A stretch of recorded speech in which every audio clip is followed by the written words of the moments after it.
নগাঁও ভাওনা সমাৰোহৰ লাইখুটা স্থাপন। নগাঁও চহৰৰ কলঙৰ বাকৰি নেহেৰুবালিৰ ভক্তিস্থলত নগাঁও ভাওনা সমাৰোহৰ লাইখুটা স্থাপন।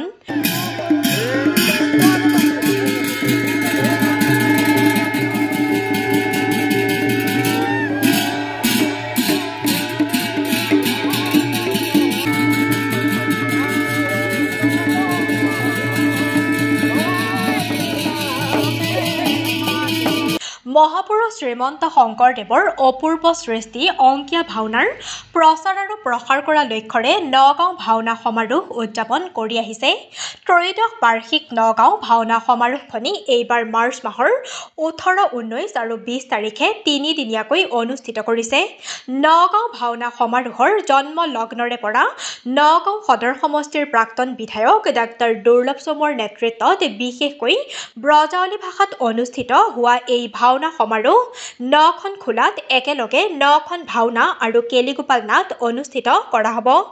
এই ভাওনা সমাৰোহখনিত নগাঁৱৰ সমান্তৰালকৈ ৰাজ্যৰ বিভিন্ন প্ৰান্তৰ পৰা ভক্তপ্ৰাণ ৰাইজৰ বিপুল সঁহাৰি লাভ কৰি আহিছে। নগাঁও ভাওনা সমাৰোহৰ 2025 বৰ্ষৰ লাইখুটা স্থাপন কৰে সাহিত্যিক, শিক্ষাবিদ, সত্ৰীয়া সংস্কৃতিৰ সাধক তিলক চন্দ্ৰ মজুমদাৰে। ত্ৰয়োদশতম আমাৰ নগাঁও ভাওনা সমাৰোহ এই ভক্তিস্থল নেহেৰুবালিত অহা 18, 19, 20 তাৰিখে অনুষ্ঠিত হ'ব।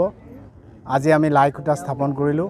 প্ৰথম দিনা আমাৰ 9খন ভাওনা হ'ব আমাৰ ৰামায়ণ আৰু মহাভাৰতৰ আধাৰত, আৰু 20 তাৰিখে আমাৰ আটাইকেইখন ৰভাতে 9খন ৰভাত একেলগে কেলিগোপাল নাটক আমাৰ অনুষ্ঠিত হ'ব। বিগত বছৰৰ দৰে আমি ৰাইজৰ সহায় সহযোগিতা আমি কামনা কৰিছোঁ।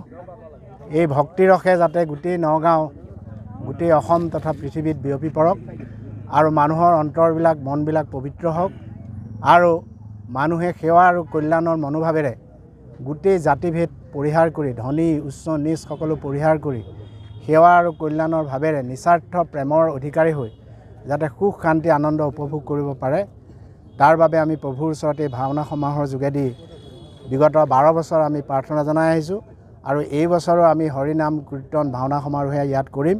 আমি সকলো ৰাইজৰে সহায় সহযোগিতা আমি আন্তৰিকভাৱে কামনা কৰিছোঁ। কৃষ্ণ। নগাঁও ভাওনা সমাৰোহৰ আজি লাইখুটা স্থাপন হৈছে। আগন্তুক 18, 19 আৰু 20 মাৰ্চত 3দিনীয়া কাৰ্যসূচী এইবাৰ আমাৰ নগাঁও ভাওনা সমাৰোহ আয়োজন কৰিবলৈ আমি ওলাইছোঁ। গতিকে সেই উপলক্ষে আজি বিভিন্ন প্ৰান্তৰ পৰা ভকত, আইসকল, ভাওনা সমাৰোহৰ সদস্যসকল সকলো আহি পেলাই উপস্থিত হৈছে। আপুনি দেখিছে কেইবা শতাধিক ৰাইজ আজি আমাৰ ইয়াত উপস্থিত হৈছে, আৰু সকলোৰে আনন্দ মনেৰে গুৰুজনাৰ যি নিতুল সৃষ্টি, এই সৃষ্টিক প্ৰচাৰ আৰু প্ৰসাৰৰ কাৰণে সকলোৱে উৎসাহিত হৈ একেলগে আমি সকলো আগবাঢ়ি আহিছোঁ, আৰু আশা কৰিছোঁ আগন্তুক আমাৰ এই 3দিনীয়া কাৰ্যসূচীৰে ভাওনা সমাৰোহৰ যি গতি, এই গতিত আমাৰ নগাঁও জিলাই নহয় গোটেই অসমৰ ৰাইজৰ পৰা আমি সহায় দিহা পৰামৰ্শ আমি কামনা কৰিছোঁ। গতিকে আৰু ইয়াৰ জৰিয়তে, আপোনালোকৰ জৰিয়তে আমি নগাঁও জিলাকে ধৰি গোটেই অসমবাসী ৰাইজক নগাঁও ভাওনা সমাৰোহলৈ আহিবৰ কাৰণে আমি অনুৰোধ কৰিছোঁ। সকলো আহক, নগাঁও ভাওনা সমাৰোহক লগত জড়িত হওক, আৰু গুৰুজনাৰ সৃষ্টিক আমি আৰু অসমকে বাদে আমি বিশ্বৰ দৰবাৰলৈকে যাতে আৰু আগুৱাই লৈ যাব পাৰোঁ, সকলোৰে সহযোগিতা, সকলো দিহা পৰামৰ্শ কামনা কৰি আমি আজি এই লাইখুটা ভাগ স্থাপন কৰিছোঁ।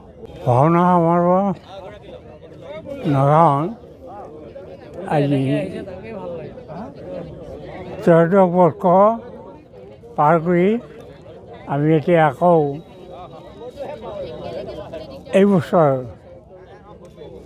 ভাওনা সমাৰোহ অনুষ্ঠিত কৰাৰ কাৰণে আজি লাইখুটা স্থাপন কৰা হ'ল, আৰু এই ভাওনা সমাৰোহ এতিয়া অসমৰ সকলো ঠাইতেই হ'বলৈ ধৰিছে। কিন্তু আমাৰ এটা বিশেষত্ব আছে নগাঁৱত, নগাঁৱৰ ভাওনাই আজিলৈকে ভাওনাৰ যি মহাপুৰুষ শংকৰদেৱৰ চিহ্নযাত্ৰাৰ ঐতিহ্য, সেই ঐতিহ্য ৰক্ষা কৰি আছোঁ।